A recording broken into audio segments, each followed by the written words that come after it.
जय जगन्नाथ बंधुगण मु ज्योतिर्विद इंजीनियर दीप्तिरंजन पंडा आपण मानकु मोर ज्योतिष भित्तिक चैनल कुंडली भविष्यतरु स्वागत करुछि और अभिनंदन जनाउछि। आज ज्योतिष शास्त्र आलोचनार विषय वस्तु होछि कुंडली रे विभिन्न भावर विचार केमती करबा। विभिन्न सूत्र विभिन्न भाव पई केते गुडे सूत्र आमे आज आलोचना करबा। यही समुदाय जो 12टी भाव अच्छी ताकू मु 2-3टी भावरे अध्याय ताकू मु सारिबी। आज आमे प्रथम 3टी भाव विषय आज विचार करबा। लग्न भाव, द्वितीय भाव और तृतीय भाव। प्रथम आमे आरंभ करबा प्रथम भाव बा लग्न भाव, जहाँ को आमे कहती तन भाव कहती। तन माने शरीर। प्रथम भाव आम जाने कारक ग्रह हेले रवि और चंद्र। ये प्रथम भाव आम कौ विषय जापर आगुरी मु कही तथापि आउ थे चुंबक आम शरीर केमती रमर स्वास्थ्य केमती केमती देखा आमर दिमाग केमती आमर चरित्र व्यक्तिर रंग सुंदरता बुद्धिमत्ता ये सबू जिनस माने निज व्यक्ति बा मु बा सी जहाँ आम कुंडली देखा प्रथम भाव तार यही सब विषय आम जापर। आदि आम शरीर को अंश विषय आम जाना ताल एथुरु प्रथम भाव मस्तिष्क और मुख विषय आम जना पड़े। तापर यार जो सूत्र अच्छी कौन भौतिक सुख सुविधा बा फिजिकल कंफर्ट्स को ग्रह बा कौटे थिले बा लग्न अधिपति कौटे थिले आमको केमती कौन सुविधा असुविधा हुए से विषय आम आलोचना करिया। जेतेबेले लग्न अधिपति जदि त्रिकोण बा केंद्र थिले जातक को सदाबेले सुख मिलता है, ये गोटे सूत्र। सेमती जेतेबेले लग्नाधिपति कौनसी मारक ग्रह सहित थांती अथवा त्रिक स्थान षष्ठ अष्टम बा द्वादश स्थान रुहंती सबु प्रकार सुख सुविधा रे बाधा पहुँची थाए। सेमती जदि लग्न अधिपति नीचस्थ थिबो अस्त थिबो बा शत्रुंग गृह रे बास करथांती सेतेबेले जातकटी रोगग्रस्त हेबार संभावना थाए। जदि लग्नाधिपति उच्चस्थ बा केंद्रस्थ जो 4, 7, 10 बा त्रिकोण रे थिले 5, 9 गृह रे थिले सबु प्रकार रोगरु उपशम पाई थांती। सेमिति जदि लग्नर केंद्र रे चतुर्थ सप्तम व दशम अथवा त्रिकोण पंचम नवम गृह रे जोगकारक गृहंकर उपस्थित निरोग रहिबार सूचना। से जो कुंडली आपणकर थिबो सेही कुंडली जो जोगकारक ग्रह जदि यही सब केंद्र बा त्रिकोण थे ताहले भी निरोग रहिबार सूचना से दिए। जदि कुंडलीर लग्नेश अथवा चंद्र कौन सी मारक ग्रहंकर दृष्टि रे बा साथी रे रहिले जातकर स्वास्थ्य केतेबेले भल रही न थाए। ये गोटे यही सब है गोटे सूत्र। से शरीर आकर्षण जदि देखा जदि लग्न रे कौन सी जोगकारक ग्रह अवस्थान करती बा तांकर दृष्टि लग्न रे पड़े तेबे जातकर चेहरा देखा अत्यंत सुंदर। अन्यथा मारक ग्रहंकर दृष्टि बा अवस्थिति ताहार विपरीत अर्थात चेहरा असुंदर थाए।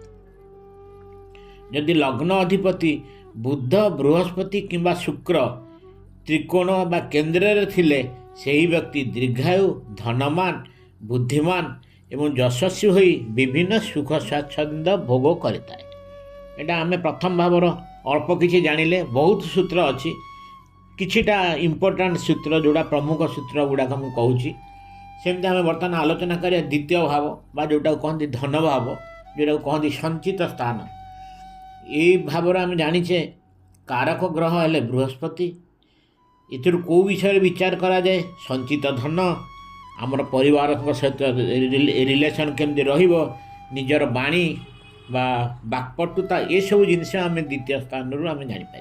द्वितीय भाव शरीर विषय जो जाना दांत और डाहाण आखि यही द्वितीय भाग तर्जमार जना पड़ी था। बर्तमान किछिटा सूत्र द्वितीय भागर सूत्र किछिटा आम आलोचना करिया।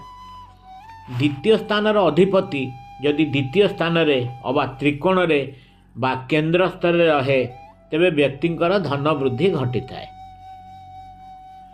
ସେମିତି ଦ୍ୱିତୀୟ ଭାବର ଅଧିପତି ଯଦି ତ୍ରିସ୍ଥାନ ଷଷ୍ଠ ଅଷ୍ଟମ ବା ଦ୍ୱାଦଶ ସ୍ଥାନରେ ଅବସ୍ଥାନ କରନ୍ତି ତେବେ ବ୍ୟକ୍ତିଙ୍କର ଆର୍ଥିକ ଅବସ୍ଥାର ପତନ ଘଟିଥାଏ। ସଞ୍ଚୟ ସେ କରିପାରେନି, ତା'ର ଧନ କମିଯିବ। ଯଦି ଦ୍ୱିତୀୟ ଗୃହରେ କୌଣସି ଯୋଗକାରକ ଗ୍ରହଙ୍କର ଉପସ୍ଥିତି ବା ଦୃଷ୍ଟି ପଡ଼େ ତେବେ ଜାତକର ଧନ ବୃଦ୍ଧି ହୁଏ।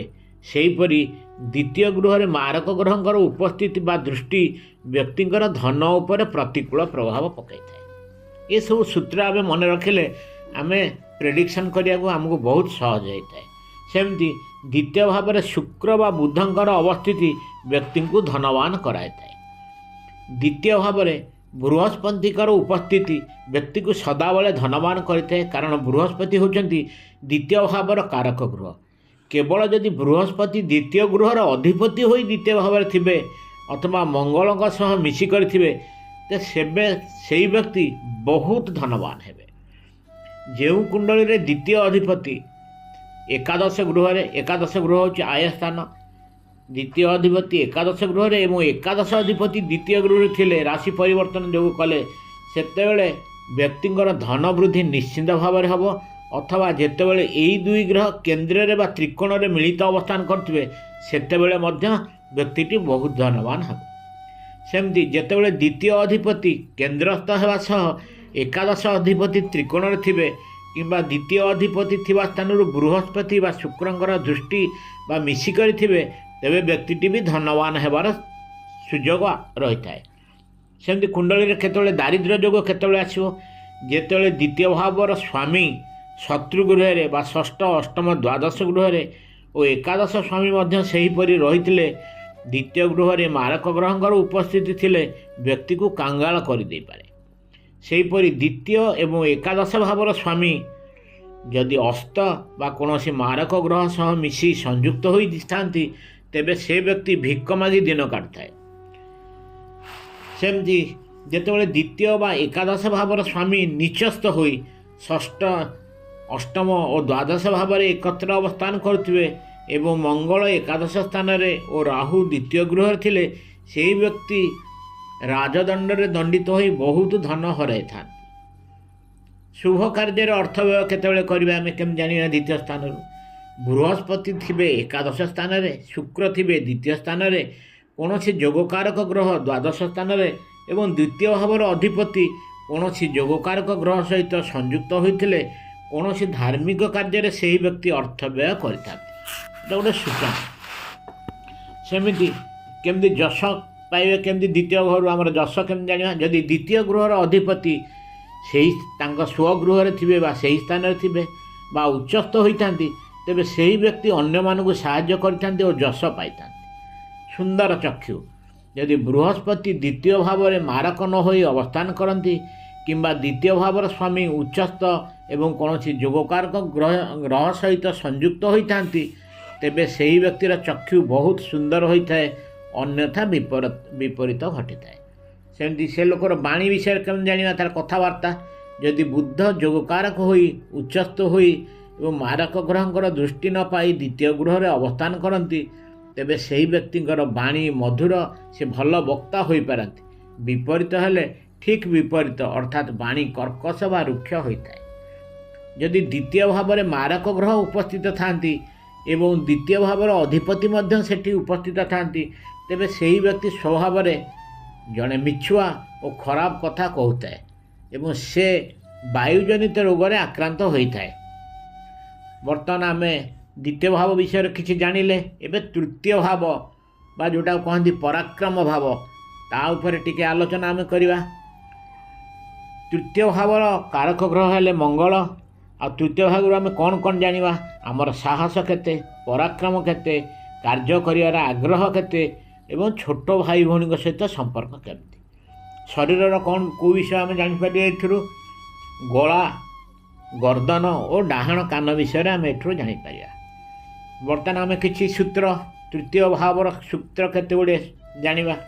ବ୍ୟକ୍ତିର କୁଣ୍ଡଳୀର ଲଗ୍ନର ତୃତୀୟ ଗୃହରେ ଯଦି ଯୋଗକାରକ ଗ୍ରହ ବାସ କରନ୍ତି ବା ସେହି ଗୃହକୁ ଦୃଷ୍ଟି ଦିଅନ୍ତି ତେବେ ସେହି ବ୍ୟକ୍ତି ସାହସୀ, ପରାକ୍ରମୀ ଓ ସେ ନିଜର ସାନ ଭାଇ ଭଉଣୀଙ୍କ ଦ୍ୱାରା ସମୃଦ୍ଧି ପ୍ରାପ୍ତ ହୁଅନ୍ତି। जदि मारक ग्रह उपस्थिति बा दृष्टि तृतीय भाव में पड़े तेबे ताहार विपरीत फल हुए।